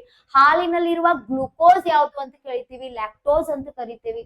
ಹೌದಾ? ಸೊ ಈ ರೀತಿಯಾಗಿರ್ತಕ್ಕಂಥ ಪ್ರಶ್ನೆಗಳನ್ನ ನಿಮಗೆ ಕೇಳ್ತಾರೆ. ಸೊ ನೀವೇನ್ ಮಾಡ್ಬೇಕಂದ್ರೆ ಈ ತರ ಒಂದು ಪ್ರತ್ಯಾಮ್ಲಗಳ ಬಗ್ಗೆ ನೀವೇನ್ ಮಾಡ್ಬೇಕಂದ್ರೆ ಅತಿ ಹೆಚ್ಚು ಗಮನವನ್ನು ಹರಿಸ್ಬೇಕು. ಸೊ ನೆಕ್ಸ್ಟ್ ಲಾಸ್ಟ್ ಆಪ್ಷನ್ ಏನಿದೆ ರೀ, ಅಸಿಟಿಕ್ ಆಸಿಡ್. ಹಂಗಾದ್ರೆ ಅಸಿಟಿಕ್ ಆಸಿಡ್ ಒಂದು ಆಮ್ಲವನ್ನ ಎಲ್ಲಿ ನಾವು ಕಂಡು ಬರ್ತೀವಿ? ವಿನೇಗರ್. ಎಲ್ಲಿ ಕಂಡು ಬರ್ತೀವ್ರಿ? ವಿನೇಗರ್. ಹೌದಾ? ಹಂಗಾದ್ರೆ ಅಸಿಟಿಕ್ ಆಸಿಡ್ ವಿನೇಗರ್ ನಲ್ಲಿ ಕಂಡು ಬರ್ತೀವಿ. ಹಂಗಾದ್ರೆ ಲೆಮನ್ ಅಂದ್ರೆ ಏನು? ನಿಂಬು. ಹೌದಾ? ನಿಂಬೆ ಹಣ್ಣಿನಲ್ಲಿ ಯಾವ ಒಂದು ಆಸಿಡ್ ಅನ್ನ ಕಂಡು ಬರ್ತೀವಿ? ನಿಂಬೆ ಹಣ್ಣಿನಲ್ಲಿ ಯಾವ್ದು ಕಂಡು ಬರ್ತಿದ್ರಿ? ನಿಂಬೆ ಹಣ್ಣಿನಲ್ಲಿ ಕಂಡು ಬರೋದು ಯಾವ್ದು? ಸಿಟ್ರಿಕ್. ಯಾವ್ದು ಕಂಡು ಬರ್ತದೆ? ಸಿಟ್ರಿಕ್ ಕಂಡು ಬರ್ತದೆ. ಈ ರೀತಿಯಾಗಿ ಕೇಳ್ತಾರ. ಹೌದಾ? ಆಮೇಲೆ ನಾನು ಈಗ ಆಲ್ರೆಡಿ ಮತ್ತೊಂದು ಹೇಳ್ತೀನಿ, ಜೇನು ಒಂದು ಹುಳಿನಲ್ಲಿ ಕಂಡು ಬರೋದು ಯಾವ್ದು? ಅದು ಕೂಡ ಮೆಥನೋಯಿಕ್. ಜೇನು ಒಂದು ಸಾಕಾಣಿಕೆಗೆ ಏನಂತ ಕರೀತಾರೆ? ಹೌದಾ? ಆಮೇಲೆ ರೇಷ್ಮೆ ಸಾಕಾಣಿಕೆ, ಜೇನು ಸಾಕಾಣಿಕೆಗೆ ಎಪಿಕಲ್ಚರ್ ಅಂತ ಕರೀತಾರೆ. ಹಾಗಾದ್ರೆ ರೇಷ್ಮೆ ಒಂದು ಸಾಕಾಣಿಕೆಗೆ ಏನಂತ ಕರೀತಾರೆ? ನನಗೆ ಏನ್ ಮಾಡ್ರಿ, ಕಾಮೆಂಟ್ ಸೆಕ್ಷನ್ ನಲ್ಲಿ ನೀವೇನ್ ಮಾಡ್ಬೇಕಂದ್ರೆ ರೇಷ್ಮೆ ಸಾಕಾಣಿಕೆಗೆ ಏನಂತ ಕರೀತಾರೆ. ವೆರಿ ಈಸಿಯಸ್ಟ್ ಕ್ವಶನ್, ಇದೇನ್ ಬಹಳ ಡಿಫಿಕಲ್ಟಿ ಅಲ್ಲ. ಹೌದಾ? ಆಲ್ರೆಡಿ ನೀವೇನ್ ಮಾಡಿದಿರಿ, ಎಕ್ಸಾಮ್ಸ್ ಗಳನ್ನ ಅಟೆಂಡ್ ಆಗಿರ್ತೀರಿ, ನಿಮಗೂ ಕೂಡ ಗೊತ್ತಿರ್ತದೆ. ಸೊ ರೇಷ್ಮೆ ಒಂದು ಸಾಕಾಣಿಕೆಗೆ ನಾವ್ ಏನಂತ ಕರಿತೇವಿ. ಹೌದಾ? ಆಮೇಲೆ ಜೇನು ಸಾಕಾಣಿಕೆಗೆ ನಾನು ಏನಂತ ಹೇಳಿದೆ? ಎಪಿಕಲ್ಚರ್ ಅಂತ ಹೇಳಿದೆ. ಹಂಗಾದ್ರೆ ಇವತ್ತಿನ ಒಂದು ಪ್ರಶ್ನೆಗೆ ನಮ್ಮ ಆನ್ಸರ್ ಯಾವ್ದ್ರಿ? ಮಿಥನೋಯಿಕ್ ಆಸಿಡ್ ಅಂತೇಳಿ. ಸೊ ನೆಕ್ಸ್ಟ್ ಕ್ವಶನ್, ಪೋಲಿಯೋ ರೋಗವು ಯಾವುದರಿಂದ ಉಂಟಾಗುತ್ತದೆ? ನೋಡ್ರಿ, ಇದು ಸೂಕ್ಷ್ಮಾಣು ಜೀವಿಗಳಿಂದ ಬರ್ತಕ್ಕಂಥ ರೋಗಗಳು. ಹೌದಾ? ಸೊ ನೋಡ್ರಿ, ಇಲ್ಲಿ ಪ್ರೋಟೋಜೋವಾ, ವೈರಸ್, ಬ್ಯಾಕ್ಟೀರಿಯಾ, ಫಂಗಾಯ. ಹೌದಾ? ಪ್ರೋಟೋಜೋವಾ ಆಗಿರ್ಬೋದು ನಿದ್ರಾಹೀನತೆ, ಹೌದಾ. ಆಮೇಲೆ ಆಮಶಂಕೆ ಭೇದಿ ಅಂತೆಲ್ಲ ಕರಿಬಹುದು, ಪ್ರೋಟೋಜೋದಿಂದ ಬರ್ತದೆ. ವೈರಸ್ ನಿಂದ ಬಹಳಷ್ಟು ರೋಗಗಳು ಬರ್ತದ್ರಿ. ಹೌದಾ, ವೈರಸ್ ನಿಂದ ಬರ್ತಕ್ಕಂಥ ರೋಗ ಯಾವ್ದಪ್ಪ ಅಂದ್ರೆ ಹಂದಿ ಜ್ವರ ಆಗಿರ್ಬಹುದು, ಹಕ್ಕಿ ಜ್ವರ ಆಗಿರ್ಬಹುದು. ಹೌದಾ, ಆಮೇಲೆ ಕಾಲರಾ ಆಗಿರ್ಬಹುದು. ಹೌದಾ, ಇವೆಲ್ಲ ಯಾವ್ದರಿಂದ ಬರ್ತಕ್ಕಂಥ ರೋಗಗಳಪ್ಪ ಅಂದ್ರೆ ವೈರಸ್ ನಿಂದ ಬರ್ತಕ್ಕಂತಹ ಒಂದು ರೋಗ ಅಂತಲೇ ಹೇಳ್ಬಹುದು. ಹೌದಾ. ಅಂಡ್ ಇನ್ನೊಂದು ಇಂಪಾರ್ಟೆಂಟ್ ಏನಪ್ಪಾ ಅಂದ್ರೆ ಪೋಲಿಯೋ ಕೂಡ ಯಾವ್ದರಿಂದ ಬರ್ತಕ್ಕಂಥ ರೋಗ ರೀ? ವೈರಸ್ ನಿಂದ ಬರ್ತಕ್ಕಂಥ ರೋಗ. ಹಂಗಾದ್ರೆ ನಮ್ದು ಇವತ್ತಿನ ಪ್ರಶ್ನೆಯ ಒಂದು ಆನ್ಸರ್ ಯಾವುದು? ವೈರಸ್ ನಿಂದ ಬರ್ತಕ್ಕಂಥ ರೋಗ ಪೋಲಿಯೋ ರೋಗವು ಯಾವ್ದ್ರಿಂದ ಉಂಟಾಗ್ತದೆ? ವೈರಸ್. ಹೌದಾ. ಸೊ ಇದನ್ನ ನೀವೇನ್ ಮಾಡ್ಬೇಕಂದ್ರೆ ತುಂಬಾ ಗಮನವನ್ನ ಹರಿಸ್ಬೇಕು. ಯಾಕಂದ್ರೆ ಬ್ಯಾಕ್ಟೀರಿಯಿಂದ ಬರ್ತಕ್ಕಂಥ ರೋಗಗಳು ಬೇರೆ ಇದಾವೆ. ಹೌದಾ. ಅದಾದ ನಂತರ ಪ್ರೋಟೋಜೋದಿಂದ ಬರ್ತಕ್ಕಂಥ ರೋಗಗಳು ಬೇರೆ ಇದಾವೆ. ಹೌದಾ. ಅದಾದ ನಂತರ ಶಿಲೀಂಧ್ರಗಳಿಂದ ಬರ್ತಕ್ಕಂತಹ ರೋಗ ಇದಾವೆ. ಶಿಲೀಂಧ್ರಗಳು ಎಷ್ಟೋ ಶಿಲೀಂಧ್ರಗಳು ಸಸ್ಯಗಳಿಗೂ ಕೂಡ ಏನಾಗ್ತದ, ಬಾಧಿಸ್ತದೆ. ಸೊ ಈ ತರ ಒಂದು ಪ್ರಶ್ನೆಗಳು ಬಂದಾಗ ಯಾವ ರೀತಿ ಆನ್ಸರ್ ಮಾಡ್ಬೇಕಪ್ಪ ಅಂದ್ರೆ ನೀವು ಪ್ರತಿಯೊಂದು ಸೂಕ್ಷ್ಮಾಣುಜೀವಿಗಳಿಂದ ಬರ್ತಕ್ಕಂತಹ ರೋಗಗಳು ಏನಂತ ನೀವು ತಿಳ್ಕೋಬೇಕು. ಅಂದಾಗ ನಿಮ್ಗೆ ಏನಾಗ್ತದೆ, ಇಂಥ ಪ್ರಶ್ನೆಗಳನ್ನ ನೀವೇನು ಮಾಡ್ತೀರಿ, ಆನ್ಸರ್ ಅನ್ನ ಮಾಡ್ತೀರಿ. ನೆಕ್ಸ್ಟ್ ಕ್ವಶನ್, ನ್ಯೂಕ್ಲಿಯಸ್ ಅನ್ನು ಕಂಡು ಹಿಡಿದವರು ಯಾರು? ಆಲ್ರೆಡಿ ನಾನು ಈ ಕ್ವಶನ್ ನಿಮಗೆ ಕೊಟ್ಟಿದ್ದೇನೆ. ಸೊ ಇರ್ಲಿ, ಹೆಂಗಾದ್ರು ಕ್ವಶನ್ ಬಂದಿದೆ ಅಂದ್ರೆ ನಾನು ಆನ್ಸರ್ ಮಾಡ್ಬಿಡ್ತೇನೆ ನಿಮ್ಗ. ಸೊ ನ್ಯೂಕ್ಲಿಯಸ್ ಅನ್ನ ಕಂಡು ಹಿಡಿದವರು ಯಾರು ನೋಡ್ರಿ? First option Robert Brown, second option ಹೌದಾ ರಾಬರ್ಟ್ ಹುಕ್ ಅಂತ ಕೇಳಿದ್ದಾರೆ, third Camillo Golgi, option D Karl Benda. ನೋಡ್ರಿ, ಪ್ರತಿಯೊಂದು ಆಪ್ಷನ್ಗೂ ಒಂದೊಂದು ಇಂಪಾರ್ಟೆನ್ಸ್ ಇದೆ. First one Robert Brown. ಅದ ನಾನು ಏನ್ ಮಾಡ್ತೀನಿ, ಆಪ್ಷನ್ ಡಿ ದಿಂದ ಹೋಗ್ತೀನಿ. ಆಪ್ಷನ್ ಎ ದಿಂದ ಬೇಡ, ನಾನು ಆಪ್ಷನ್ ಡಿ ದಿಂದ ಹೋಗ್ತೀನಿ. ಕಾರ್ಲ್ ಬೆಂಡಾ ಅವರು ಮೈಟ್ರೋಕಾಂಡ್ರಿಯಾಗೆ, ಹೌದಾ, ಮೈಟ್ರೋಕಾಂಡ್ರಿಯಾ ಅಂತ ಹೆಸರು ಕೊಟ್ಟವರು ಯಾರು? ಕಾರ್ಲ್ ಬೆಂಡಾ. ಹಂಗಾದ್ರೆ ಈ ಒಂದು ಮೈಟ್ರೋಕಾಂಡ್ರಿಯಾವನ್ನ ಬಯೋಬ್ಲಾಸ್ಟ್ ಅಂತಲೇ ಕರೆದವ್ರು ಯಾರು? ನೋಡ್ರಿ, ಮೈಟ್ರೋಕಾಂಡ್ರಿಯಾ ನಾವು ಏನಂತ ಕರಿತೇವಿ? ಬಯೋಬ್ಲಾಸ್ಟ್ ಅಂತಲೇನು ಕರಿತೇವಿ. ಹೌದಾ. ಹಂಗಾದ್ರೆ ಈ ಬಯೋಬ್ಲಾಸ್ಟ್ ಅಂತಲೇ ಹೆಸರು ಕೊಟ್ಟವ್ರು ಯಾರು? ಬಯೋಬ್ಲಾಸ್ಟ್ ಅಂತ ಹೆಸರು ಕೊಟ್ಟವ್ರು ಯಾರು? ರಿಚರ್ಡ್ ಆಲ್ಟ್ಮನ್. ರಿಚರ್ಡ್ ಆಲ್ಟ್ಮನ್ ರವ್ರು ಏನ್ ಮಾಡ್ತಾರಪ್ಪ ಅಂದ್ರೆ ಕಾರ್ಲ್ ಬೆಂಡಾ ಅವರು ಮೈಟ್ರೋಕಾಂಡ್ರಿಯಾಗೆ ಹೆಸರು ಕೊಟ್ರೆ ಆ ಒಂದು ಮೈಟ್ರೋಕಾಂಡ್ರಿಯಾಕ್ಕೆ ಬಯೋಬ್ಲಾಸ್ಟ್ ಅಂತಲೇ ಹೇಳಿದವ್ರು ಯಾರು? ರಿಚರ್ಡ್ ಆಲ್ಟ್ಮನ್ ರವ್ರು. ಆಯ್ತಾ. ಹಂಗಾದ್ರೆ ಇನ್ನೂ ಒಂದು ಇಂಪಾರ್ಟೆಂಟ್ ಕ್ವಶನ್, ಮೈಟ್ರೋಕಾಂಡ್ರಿಯಾ ಯಾವ ರೀತಿಯ ಶಕ್ತಿಯನ್ನು ಬಿಡುಗಡೆ ಮಾಡ್ತದೆ? ATP. ಸೊ ಈ ATP ಫುಲ್ ಫಾರ್ಮ್ ಅನ್ನು ಕೂಡ ಎಕ್ಸಾಮ್ ನಲ್ಲಿ ಕೇಳಿದ್ದಾರೆ. ಅಡೆನೋಸೈನ್ ಟ್ರೈಫಾಸ್ಫೇಟ್ ಅಂತಲೇ ಕರಿತೇವಿ. ಹೌದಾ. ATP ಯಾವ ರೂಪದ ಶಕ್ತಿಯನ್ನು ಬಿಡುಗಡೆ ಮಾಡ್ತದೆ? ATP ರೂಪದ ಶಕ್ತಿಯನ್ನ ಬಿಡುಗಡೆ ಮಾಡ್ತದೆ. ಹೌದಾ. ಈ ರೀತಿಯಾಗಿರ್ತಕ್ಕಂಥ ಪ್ರಶ್ನೆಗಳನ್ನ ನಿಮ್ಗೆ ಏನ್ ಮಾಡ್ತಾರೆ, ಕೇಳ್ತಾರೆ ಎಕ್ಸಾಮ್ ಗಳಲ್ಲಿ. ನೆಕ್ಸ್ಟ್ ಅದಾದ ನಂತರ ಕೆಮಿಲಿಯೋ ಗಾಲ್ಗಿ. ನಾನು ಆಲ್ರೆಡಿ ನಿಮ್ಗೆ ಇದನ್ನ ಲಾಸ್ಟ್ ಕ್ವಶನ್ ಹೇಳುವಾಗ ನಿಮ್ಗೆ ಹೇಳಿದೀನಿ. ಹೌದಾ. ಕೆಮಿಲಿಯೋ ಗಾಲ್ಗಿ ಅವ್ರು ಏನ್ ಕಂಡುಹಿಡಿತಾರೆ? ಗಾಲ್ಗಿ ಸಂಕೀರ್ಣವನ್ನ ಕಂಡುಹಿಡಿದಿರ್ತಕ್ಕಂಥ ವ್ಯಕ್ತಿ ಯಾರು? ಕೆಮಿಲಿಯೋ ಗಾಲ್ಗಿ. ಹೌದಾ. ಸೊ ಹಂಗಾದ್ರೆ ಕೆಮಿಲಿಯೋ ಗಾಲ್ಗಿ ಸಂಕೀರ್ಣ. ಹೌದಾ. Next endoplasmic reticulum, Porter. So ನನಗ್ ನೀವ್ ಏನ್ ಮಾಡ್ಬೇಕಪ್ಪ ಅಂದ್ರೆ ರೈಬೋಸೋಮ್ ಅನ್ನ ಕಂಡು ಹಿಡಿದವ್ರು ಯಾರು? ನೀವ್ ಏನ್ ಮಾಡ್ಬೇಕಪ್ಪ ಅಂದ್ರೆ ಕಾಮೆಂಟ್ ಸೆಕ್ಷನ್ ಒಳಗಡೆ ನ್ಯೂಕ್ಲಿಯಸ್ ಅಂತ ಕೇಳಿದ್ದೆ. ಸೊ ಈಗ ಅದ್ರ ಬದಲಾಗಿ ರೈಬೋಸೋಮ್ ಅನ್ನ ಕಂಡು ಹಿಡಿದವ್ರು ಯಾರು? ಹೌದಾ. ಹಂಗಾದ್ರೆ ರೈಬೋಸೋಮ್ ಏನನ್ನ ಸಂಶ್ಲೇಷಣ ಮಾಡ್ತದೆ? ಸೊ ನನಗೆ ಏನ್ ಮಾಡ್ಬೇಕಂದ್ರೆ ಆಪ್ಷನ್ ಕಾಮೆಂಟ್ ಸೆಕ್ಷನ್ ನಲ್ಲಿ, ಕಾಮೆಂಟ್ ಬಾಕ್ಸ್ ನಲ್ಲಿ ನನಗೆ ಏನ್ ಮಾಡ್ಬೇಕು, ನೀವು ಆನ್ಸರ್ ಹೌದಾ. ನೋಡ್ರಿ, ಇನ್ನ ನೆಕ್ಸ್ಟ್ ರಾಬರ್ಟ್ ಹುಕ್. ಆಲ್ರೆಡಿ ನಿಮ್ಗೆ ಗೊತ್ತದ, ಲಾಸ್ಟ್ ಕ್ವಶನ್ ಅನ್ನ ನೋಡಿದ್ದೀರಿ. ಹೌದಾ. ಜೀವಕೋಶದ ಪಿತಾಮಹ, ಜೀವಕೋಶವನ್ನ ಕಂಡು ಹಿಡಿದವರು ಅಂತ ಕರಿತೇವಿ. ಹೌದಾ. ನೆಕ್ಸ್ಟ್ ರಾಬರ್ಟ್ ಬ್ರೌನ್ ಇರುವುದು ಒಂದೇ ಆಪ್ಷನ್ ರೀ ಇದು. ನ್ಯೂಕ್ಲಿಯಸ್ ಅನ್ನ ಕಂಡು ಹಿಡಿದವರು ಯಾರು? ನ್ಯೂಕ್ಲಿಯಸ್ ಅನ್ನ ಕಂಡು ಹಿಡಿದವರು ಹೌದಾ ಯಾರು? ರಾಬರ್ಟ್ ಬ್ರೌನ್ ಅನ್ನುವಂತ ವ್ಯಕ್ತಿ ಏನ್ ಮಾಡ್ತಾರೆ, ನ್ಯೂಕ್ಲಿಯಸ್ ಅನ್ನ ಕಂಡು ಹಿಡಿತಾರೆ. ಹಂಗಾದ್ರೆ ನಾವು ನ್ಯೂಕ್ಲಿಯಸ್ ನಲ್ಲಿ ಏನ್ ಕಂಡು ಬರ್ತೀವಿ? ಸೊ ನ್ಯೂಕ್ಲಿಯಸ್ ನಲ್ಲಿ ಏನ್ ಕಂಡು ಬರ್ತೀವಿ? DNA ಮತ್ತೆ RNA ಅನ್ನು ಕಂಡು ಬರ್ತೀವಿ. ಹಾಗಾದ್ರೆ DNA ಫುಲ್ ಫಾರ್ಮ್ ಮತ್ತೆ RNA full form is also is very very important point. Many more times they have asked this question. So DNA ಅಂದ್ರೆ ಏನು, RNA ಅಂದ್ರೆ ಏನು? ಸೊ DNA ಫುಲ್ ಫಾರ್ಮ್ ಏನ್ ಅಂತ ಕೇಳ್ತಾರೆ. ಸೊ DNA ಫುಲ್ ಫಾರ್ಮ್ ಏನಪ್ಪಾ ಅಂದ್ರೆ ಡಿಆಕ್ಸಿ, ಹೌದಾ, ರೈಬೋನ್ಯೂಕ್ಲಿಕ್ ಆಸಿಡ್ ಅಂತ ಕರಿತೀವಿ. ಏನಂತ ಕರಿತೀವಿ? ರೈಬೋನ್ಯೂಕ್ಲಿಕ್ ಆಸಿಡ್ ಅಂತ ಕರಿತೀವಿ. ಯಾವ್ದನ್ನ? DNA ಅನ್ನ. ಹೌದಾ. ಸೊ DNA ಅನ್ನ deoxy ribonucleic acid. Next RNA ribonucleic acid ಅಂತ ಕರಿತೇವಿ. ಯಾವ್ದನ್ನ? RNA. ಇದು ಫುಲ್ ಫಾರ್ಮ್ ಗಳನ್ನು ಕೂಡ ಬಹಳಷ್ಟು ಬಾರಿ ಕೇಳ್ತಾರೆ. ಹಂಗಾದ್ರೆ DNA ನ ಕಂಡು ಹಿಡಿದವ್ರು ಯಾರು?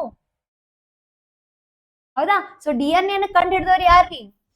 Watson and Crick. ಇವ್ರು ಏನ್ ಮಾಡ್ತಾರಪ್ಪ ಅಂದ್ರೆ DNA ನ ಕಂಡು ಹಿಡಿದಿರ್ತಕ್ಕಂಥ ವ್ಯಕ್ತಿ. ಹೌದಾ? ಸೊ ಸೆಲ್ ನಲ್ಲಿ ಬಹಳಷ್ಟು ಬಾರಿ ಕ್ವಶನ್ಸ್ ಗಳನ್ನ ಕೇಳಿದಾರೆ ಅಂತ ಹೇಳಿದ್ರು. ಇದೊಂದು ಕ್ವಶನ್ ಆಗಿರ್ಬೋದು. ಲಾಸ್ಟ್ ಒಂದ್ 2 ಕ್ವಶನ್ ಗಳ ಹಿಂದೆ ಜೀವಕೋಶವನ್ನ ಕಂಡು ಹಿಡಿದವ್ರು ಯಾರು ಅಂತ ಕೇಳಿದ್ದಾರೆ. ಹೌದಾ? ಜೀವ ಯಾವಾಗ ಸೆಲ್ ಯಾವಾಗ ಉಗಮ ಆಯ್ತು ಅಂತ ಕೇಳಿದ್ದಾರೆ. ಹೌದಾ? ಹಂಗಾದ್ರೆ ಓಝೋನ್ ಪದ್ರಿನ ಬಗ್ಗೆ, ಅಲ್ಲಿನೂ ಕೂಡ ಓಝೋನ್ ಪದ್ರಿನ ಬಗ್ಗೆ ಕೇಳ್ತಾರೆ. ಓಝೋನ್ ಪದ್ರ ಕ್ಷೀಣಿಸ್ಲಿಕ್ಕೆ ಕಾರಣ ಏನು? ಹೌದಾ? ಓಝೋನ್ ಪದ್ರ ಎಲ್ಲಿ ಕ್ಷೀಣಿಸಿದ್, ಎಲ್ಲಿ ಕಂಡು ಬಂದಿದೆ? ಹೌದಾ? ಆಮ್ಲಜನಕದ ಬಗ್ಗೆ ಇದೆ. ಹೌದಾ? ಸೆಲ್ ಬಗ್ಗೆ ಇದೆ. ಹೌದಾ? ಕೋಶ ಪೊರೆ ಯಾವ್ದ್ರಿಂದ ಆಗ್ಯದ ಅಂತ ಕೇಳ್ತಾರ. ಕೋಶ ದ್ರವ್ಯ ಯಾವ್ದ್ರಿಂದ ಆಗ್ಯದ ಅಂತ ಕೇಳ್ತಾರ. ಹೌದಾ? ಗಾಲ್ಗಿ ಸಂಕೀರ್ಣ ಏನ್ ಮಾಡ್ತದೆ? ಅದ್ರ ಮೋಸ್ಟ್ ಇಂಪಾರ್ಟೆಂಟ್ ಅಂದ್ರೆ ಮೈಟ್ರೋಕಾಂಡ್ರಿಯಾ ಏನಂತ ಕರೀತಾರ್ರಿ? ಶಕ್ತಿ. ಹೌದಾ? ಜೀವಕೋಶದ ಶಕ್ತಿ ಗೃಹ ಅಂತ ಕರೀತಾರೆ. ಹೌದಾ? ಅದಾದ ನಂತರ ಏನಂತ ಕರೀತಾರೆ? ರಾಸಾಯನಿಕ ಗೃಹ ಅಂತ ಯಾವ್ದನ್ನ ಕರಿತೀವಿ? ಗಾಲ್ಗಿ ಸಂಕೀರ್ಣವನ್ನ ಕರಿತೇವಿ ನಾವು. ಯಾವ್ದನ್ನ? ರಾಸಾಯನಿಕ ಕಾರ್ಖಾನೆ ಅಂತಲೇ ಗಾಲ್ಗಿ ಸಂಕೀರ್ಣವನ್ನ ಕರಿತೇವಿ. ಹೌದಾ? ಆಮೇಲೆ ಅಡುಗೆ ಮನೆ, ಜೀವಕೋಶದ ಅಡುಗೆ ಮನೆ ಅಂತ ಯಾವ್ದನ್ನ ಕರಿತೀವಿ? ಹರಿದ್ರೇನು, ಐ ಮೀನ್ ಕ್ಲೋರೋಪ್ಲಾಸ್ಟ್. ಪತ್ರ ಹರಿತಿನಲ್ಲಿ ಇರ್ತಕ್ಕಂತಹ ಒಂದು ಧಾತು ಯಾವುದು ಅಂತ ಕೇಳ್ತಾರೆ. ಸೊ ಇವು ತುಂಬಾ ಇಂಪಾರ್ಟೆಂಟ್ ಆಗಿರ್ತಕ್ಕಂಥ ಕ್ವಶನ್ಸ್ ಗಳು. ನಾನು ಇವಾಗ ಏನ್ ಮಾಡ್ತೀನಿ, ಇಂಪಾರ್ಟೆಂಟ್ ಕ್ವಶನ್ಸ್ ಗಳನ್ನ ಅಷ್ಟೇ ಸಾಲ್ವ್ ಮಾಡ್ತಾ ಇದ್ದೀನಿ. ಸೊ ಬರ್ತಕ್ಕಂಥ ದಿನಗಳಲ್ಲಿ ನಾನು ಏನ್ ಮಾಡ್ತೀನಿ, ಲೆಸನ್ ವೈಸ್ ಅನ್ನ ಏನ್ ಮಾಡ್ತೀನಿ ನಿಮ್ಗ ಹೇಳ್ಕೊಡ್ತೀನಿ. ಸೊ ಅವಾಗ ನಿಮ್ಗೆ ಡಿಟೇಲ್ಡ್ ಆಗಿ ಎಲ್ಲಾನು ನೀವು ಏನ್ ಮಾಡ್ತೀನಿ ತಿಳಿಸ್ಕೊಡ್ತೀನಿ. ಹೌದಾ? ಸೊ ಒಂದು ವಾರ ನಾನು ಏನ್ ಮಾಡ್ತೀನಿ, ಇದೇ ರೀತಿಯಾಗಿ ಕ್ವಶನ್ಸ್ ಗಳನ್ನ ಸಾಲ್ವ್ ಮಾಡ್ತಿರ್ತೀನಿ. ಯಾಕಂದ್ರೆ ಬಹಳಷ್ಟು ವಿದ್ಯಾರ್ಥಿಗಳು ನೀವ್ ಏನ್ ಮಾಡ್ತಾ ಇದ್ದೀರಿ, ಬಹಳ ಕಾತರದಿಂದ ಕಾಯ್ತಾ ಇದ್ದೀರಿ ಯಾವ ತರ ಕ್ವಶನ್ಸ್ ಗಳನ್ನ ಕೇಳ್ತಾರೆ ಅಂತಲೇ ತುಂಬಾ ನಿಮ್ಗೂ ಯೋಚನೆ ಆಗಿರ್ತದೆ. ಹೌದಾ? ಸೊ ಈ ರೀತಿಯಾಗಿ ಪ್ರಶ್ನೆಗಳನ್ನ ಕೇಳ್ತಾರೆ. Last question. Okay, thank you everyone. So ಇದೇ ರೀತಿಯಾಗಿ ನಾನು ಏನ್ ಮಾಡ್ತೀನಿ, ಡೈಲಿ 2020 ಇವತ್ತೊಂದು 10 ಆಗ್ಯದ ಅಷ್ಟೇ. ಸೊ ಬರ್ತಕ್ಕಂಥ ದಿನಗಳಲ್ಲಿ ಜಾಸ್ತಿ ಪ್ರಶ್ನೆಗಳನ್ನ ನಾನು ಏನ್ ಮಾಡ್ತೀನಿ, ಸಾಲ್ವ್ ಮಾಡ್ಲಿಕ್ಕೆ ಟ್ರೈ ಮಾಡ್ತೀನಿ. ಅದೇ ರೀತಿಯಾಗಿ ಲೆಸನ್ ವೈಸ್ ಅನ್ನ ನಾನು ತಗೋತೀನಿ. ಸೊ ನೆಕ್ಸ್ಟ್ ಒಂದು ಕ್ಲಾಸ್ ನಲ್ಲಿ 10 ಅಥವಾ 15 ಕ್ವಶನ್ಸ್ ಗಳನ್ನ ನಾನು ಬಿಡಿಸ್ಲಿಕ್ಕೆ ಟ್ರೈ ಮಾಡ್ತೀನಿ. ಸೊ ಎಲ್ಲರಿಗೂ ನಮಸ್ಕಾರ ಅಂತ ಹೇಳ್ತಾ ಥ್ಯಾಂಕ್ ಯು.